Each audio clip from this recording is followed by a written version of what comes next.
Merci.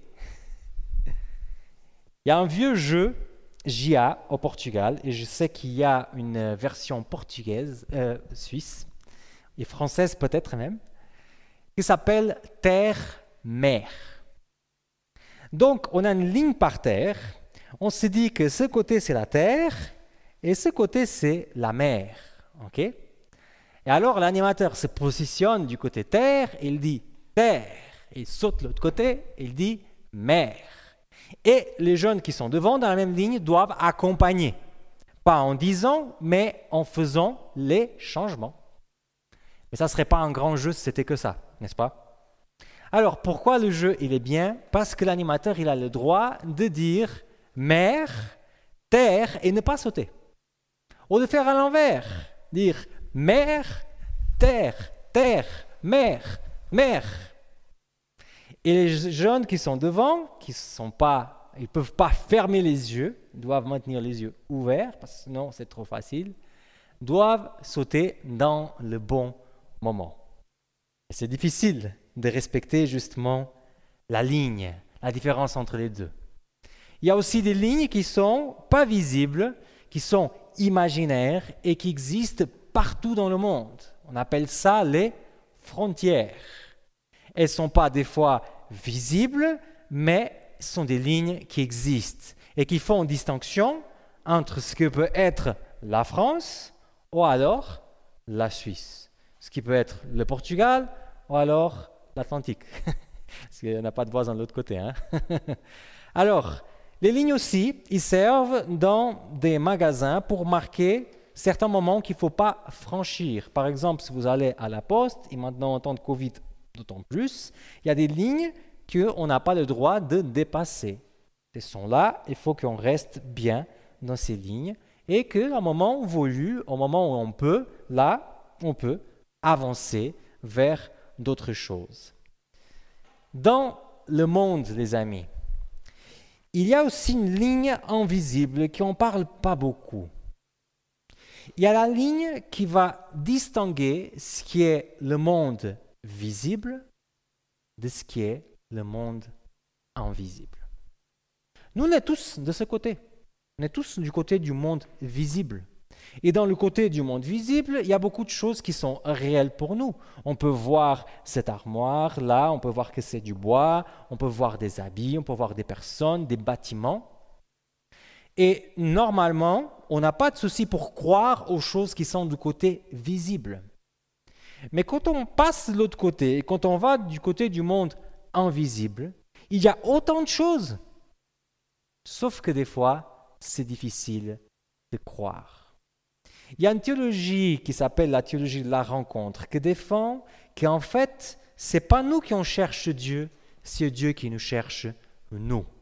Ce qui veut dire que Dieu, il est tout le temps de ce côté-là, en train d'essayer de nous prendre, essayer de nous tirer vers ce côté, essayer de nous montrer qu'il existe un côté invisible de la vie. Mais nous, des fois, de l'autre côté, c'est difficile à entendre.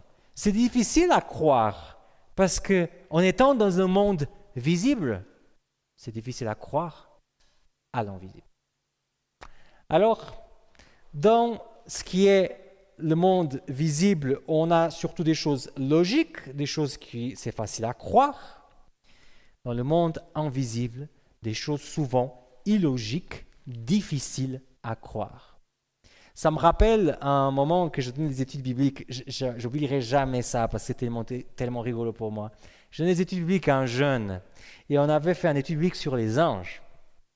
Et j'avais montré le peu que la Bible parle des anges. D'ailleurs, ce n'est pas un thème qui me passionne plus que ça, mais ça attire toujours les jeunes, n'est-ce pas? Toujours qu'on parle on parle un peu de anges, on passe du temps à discuter des anges, ça intéresse. Alors, on y va, on le fait. Et là-dedans, j'ai attiré l'attention pour le fait que toutes les personnes dans la Bible qui ont été en présence des anges, ils ont eu peur. Ils n'étaient pas tellement à l'aise que ça quand ils ont vu un ange. Okay? Donc je disais ça à ce jeune. Et je me rappelle bien de le voir assis sur sa chaise un peu, vous savez, en position adolescent, donc un peu comme ça. Hein? Il dit, oh, moi si je voyais un ange, je kifferais trop ça, j'aurais pas de soucis. Et moi, je dis, non, mais écoute, je pense que tu n'as pas compris. Les gens qui ont vu dans la Bible, ils étaient vraiment à fond avec Dieu. Et quand ils ont vu, ils ont eu vraiment peur. Ah non, non, j'aurai pas de problème. On est en train de discuter et les gens qui étudient la Bible avec moi savent que souvent, quand j'entre dans l'église, je ferme la porte de l'église. Alors, des fois, les gens sont étonnés et je dis toujours cette phrase, je ne peux pas laisser la porte ouverte, sinon il y a des fous qui vont débarquer. Et ils pensent souvent que c'est une blague, mais ce n'est pas tellement une blague, les amis, parce que dans mon expérience de pasteur, j'ai remarqué que souvent, quand je laisse la porte de l'église ouverte, quand je donne un étude biblique, il y a des gens qui débarquent. Et ce n'est pas les plus normaux. Alors, on est en train de discuter cette chose d'ange là, et il y a une dame qui débarque. Cette dame était un peu bizarre, mais moi, je la mettrais plutôt dans la catégorie personne bizarre. Or, le jeune, quand il a vu sa façon d'être, de fonctionner et de parler, n'a pas mis dans la catégorie personne bizarre, l'a mis dans la catégorie personne possédée. Donc tout d'un coup, je vois ce jeune qui avant était complètement à l'aise, pas du tout à l'aise, en essayant de ne pas trop regarder, de ne pas trop penser, de ne pas trop parler à cette dame-là, jusqu'au moment que j'ai dû me fâcher avec cette personne. J'ai dit, excusez-moi, moi j'ai ici un rendez-vous, si vous voulez prendre rendez-vous avec moi, volontiers, mais là, j'ai besoin de donner priorité à ce jeune. On est partis tous fâchés. Quand je me tourne vers lui, il ne parlait pas. On est alors, qu'est-ce qui se passe? Elle était possédée, n'est-ce pas? Non, c'est juste une dame bizarre. Mais je pense que le Seigneur t'a enseigné quelque chose aujourd'hui. C'est que quand on voit ce qui se passe dans le monde invisible, on n'est pas du tout à l'aise. On a souvent peur. Je pense qu'il a appris sa leçon et que quelque part le Seigneur l'a enseigné quelque chose. Dans la Bible, au moment de la Pentecôte, les disciples, ils sont sur la ligne. Ok? Ils sont dans le monde visible, mais ils attendent la promesse. Ils attendent que le Seigneur puisse manifester ce qu'il avait promis. Et ils attendent que finalement cet esprit qui était promis par Dieu franchisse depuis le côté invisible vers le côté visible. Et pour ça, ils vont passer un certain temps. Ils ont passé 40 jours avec Jésus déjà, mais ça passe vite quand on est avec des amis, vous êtes bien d'accord. Quand on est entre amis, on ne voit pas le temps passer. Okay? C'est pour ça que vous n'avez pas remarqué les 3 heures que je vais parler. Ah, je rigole, hein? Mais on voit bien qu'ils ne voient pas le temps passer quand ils sont avec Jésus, mais juste après ces 40 jours, ils commencent 10 jours de prière. Alors, ils étaient 120 dans la chambre haute. Je ne sais pas exactement comment c'était cette chambre haute, mais il y avait beaucoup de monde dedans. Et moi, je me pose la question, pourquoi autant de temps? Jésus avait déjà passé un moment avec eux, il part au ciel, il se sent orphelin. Alors pourquoi Jésus va prendre autant de temps pour envoyer l'Esprit? Pourquoi 10 jours? Parce que les amis, 10 jours quand on lit dans la Bible, c'est rapide. Mais vous vous imaginez à prier pendant 10 jours pour quelque chose? Moi, je pense qu'à la fin de 2 jours, je flipperais déjà. On dirait, mais pourquoi il n'est pas là? Tu avais promis, je n'ai pas l'impression que Dieu arrive en retard à ses rendez-vous. 10 jours sans absolument rien. Ce n'est pas du tout automatique comme ils pouvaient penser. Ce n'est pas juste qu'ils appuient sur un bouton et ça y est, c'est dans le temps. Alors les amis, je pense répondre à cette question pendant notre message d'aujourd'hui, mais tout d'abord j'aimerais que vous puissiez lire avec moi un texte de la Bible. Il se trouve dans Luc chapitre 11 et le verset 9 jusqu'à 13. Ok? Donc, Luc 11, verset 9 jusqu'à 13. Donc, je vais vous lire dans la NBS.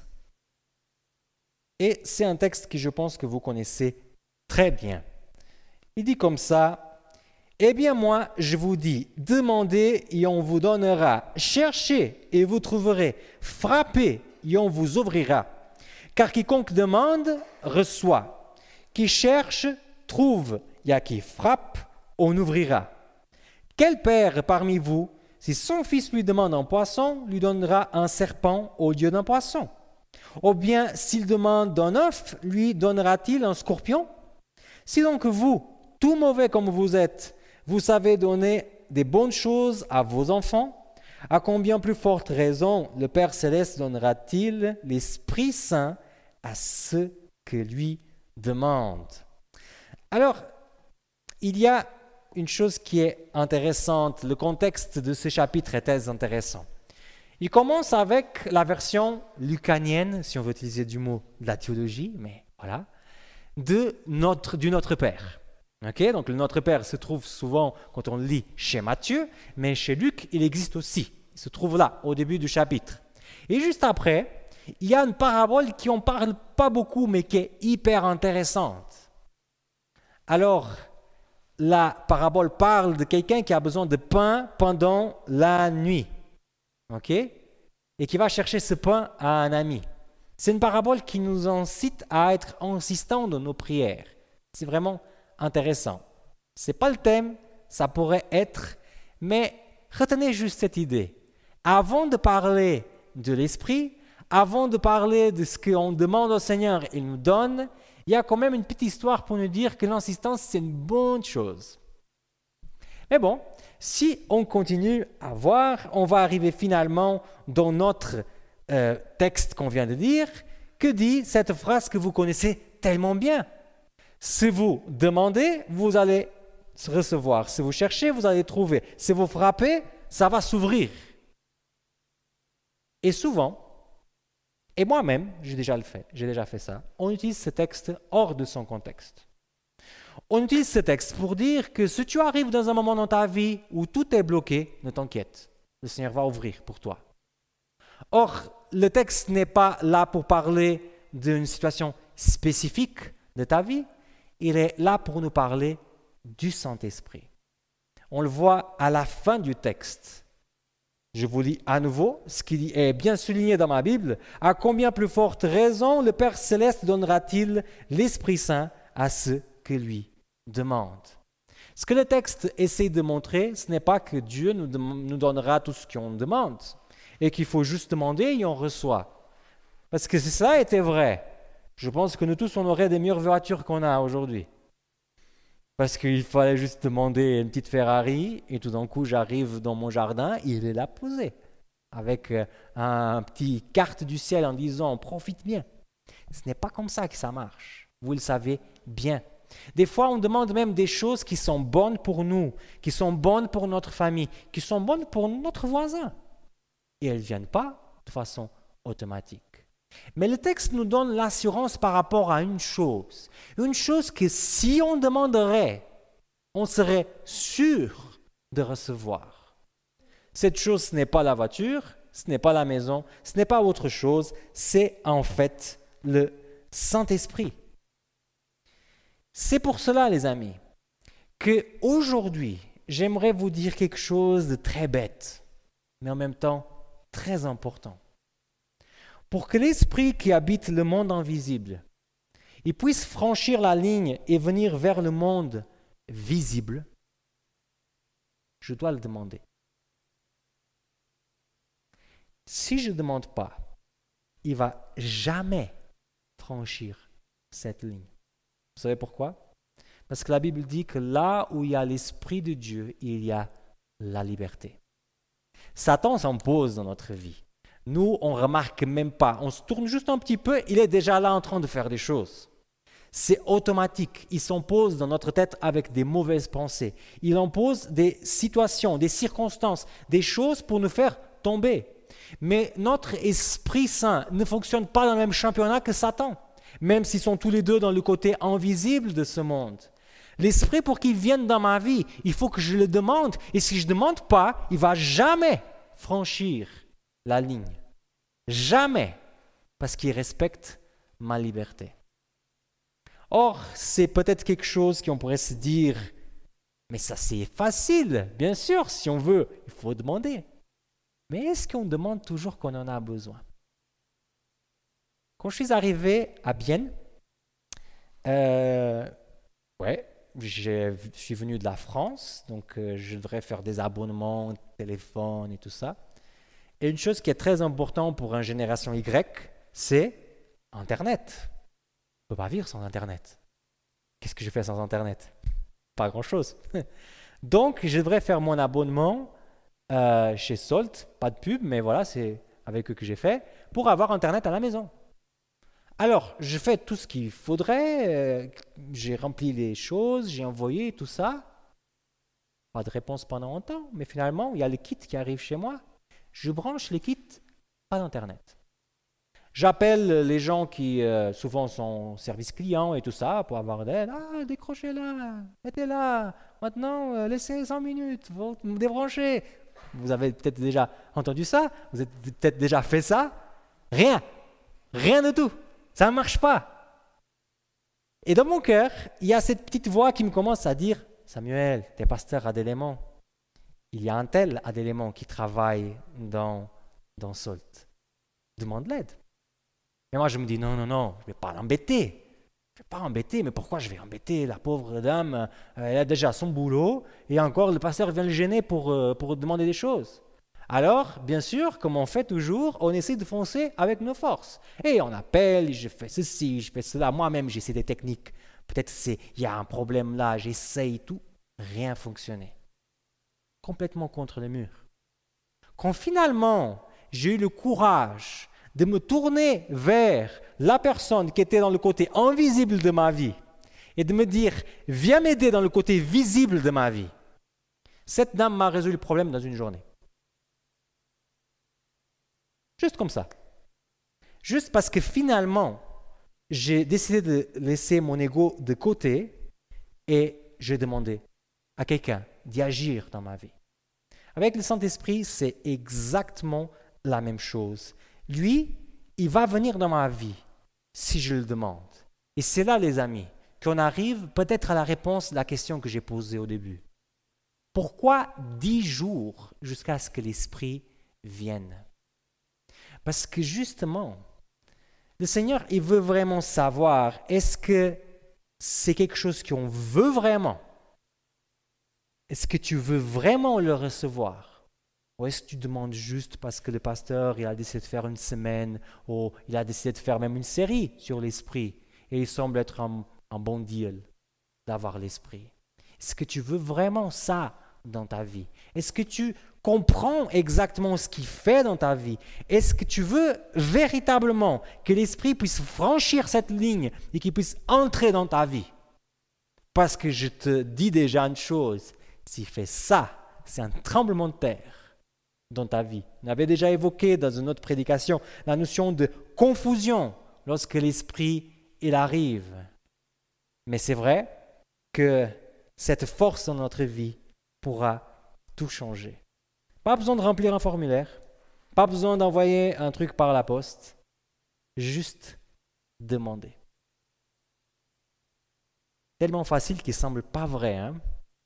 Alors, après ces 10 jours, ils ont véritablement demandé. Et comme à l'image du temps qu'on utilisait les chéquiers, hein, lorsqu'on va le mettre dans notre banque, ce n'est pas tout de suite que l'argent tombe. Hein. Ça prend 1 jour, 2 jours, 3 jours. Mais j'ai jamais connu une personne qui, au 3e jour que l'argent ne tombe pas sur le compte, se dise « Ah, je savais, les banques n'existent pas, les banquiers, c'est un truc que j'ai inventé dans ma tête, ça n'existe pas. Pourquoi je continue à attendre cet argent ?» Non, on attend. Parce qu'en nous, on a une confiance dans le système bancaire. Pas tous, mais certains. On a une confiance que si on a bien mis le chèque dans la banque, il va tomber dans notre compte. Mais avec Dieu, des fois, j'ai l'impression que je le démontre moins de confiance de ce que je démontre dans le système bancaire, dans le système postal. Des choses que des fois prennent longtemps, mais qu'on se dit toujours, c'est pas encore arrivé, il faut juste attendre un petit peu, ça va venir. Mais avec Dieu, s'il ne vient pas tout de suite, se dire, oh, de toute façon, pourquoi je prie, Dieu ne fonctionne pas, Dieu ne s'intéresse pas à moi. On est impatient dans cette attente. Et alors, le Seigneur, il sait bien comment il fait les choses et il sait qu'il y a un bon moment pour faire tout. J'aimerais vous inviter à lire un dernier texte. Éphésiens chapitre 5 et le verset 18. Alors, vous serez étonné avec la première phrase, mais c'est surtout la deuxième phrase qui m'intéresse. Ok? Alors, Éphésiens chapitre 5 et le verset 18. OK? Alors, dans ma version, il dit comme ça, ne vous enivrez pas de vin. Il mène à la débauche. Au contraire, soyez remplis par l'Esprit. Le pain et le vin, c'est un langage utilisé dans la Bible pour la nourriture quotidienne. OK? Le pain et le vin. Le texte dit, vous enivrez pas de vin. Si tu veux boire quelque chose jusqu'au point qu'il n'y a plus rien qui rentre, fais pas ça avec du vin. Fais ça avec l'esprit. L'esprit qui est aussi comparé à un liquide, parce que l'eau, c'est bien une des images employées pour définir l'esprit. Qu'est-ce que ce texte veut dire et pourquoi je l'emploie? Juste parce que c'est un peu rigolo de langage? Non, c'est pas ça, les amis. C'est que la nourriture, on a besoin de manger tous les jours. L'idée de ne vous enivrez pas de vin, mais soyez remplis de l'esprit. C'est, tu veux manger quelque chose en excès, tu veux aller en profondeur dans quelque chose que tu apprécies, alors fais ça avec l'esprit. Amène l'esprit dans le quotidien de ta vie. Fais de l'esprit le repas de tous les jours. Et en fonction de ce qu'on est en train de dire, demande tous les jours que l'esprit puisse descendre sur toi. Moi, je ne sais pas quel sera le moment en que l'esprit il va arriver au 3e niveau. Rappelez-vous ce qu'on avait parlé, les 3 niveaux de l'esprit. Conscience, avec moi, en moi. Je ne sais pas quel sera le moment en qu'il va sortir de ce côté-là, invisible, et qui va entrer dans mon monde visible et qui va me remplir.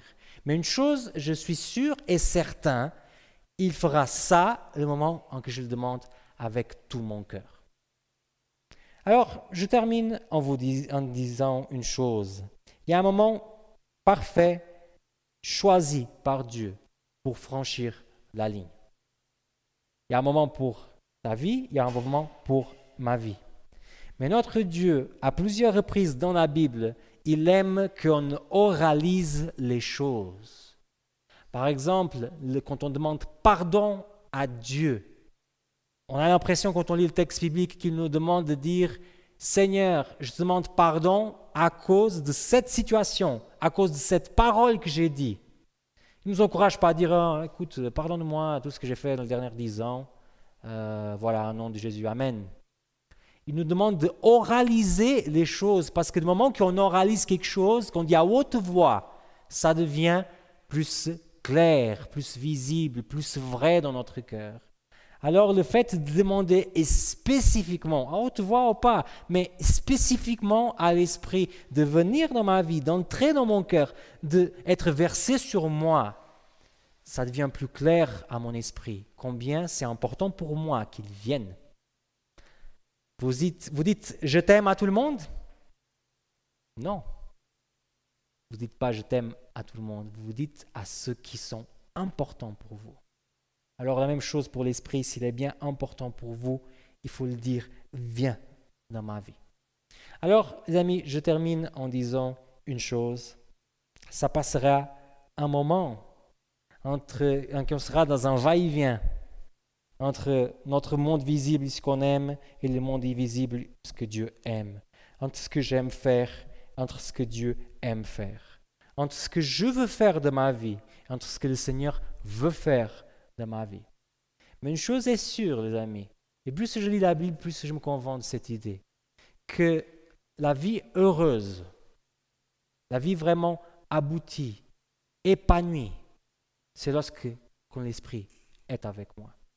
Alors, mon invitation pour vous, c'est de demander que l'Esprit puisse venir dans votre vie. Demandez qu'il puisse franchir cette ligne. Et j'en suis sûr que dans le bon moment, là quand il faut, là quand vous serez prêt, le Seigneur, il va le faire. Alors c'est bien sûr la prière que j'ai pour moi, dernièrement aussi, j'ai pensé beaucoup à ça, mais aussi pour chacun de vous. Amen.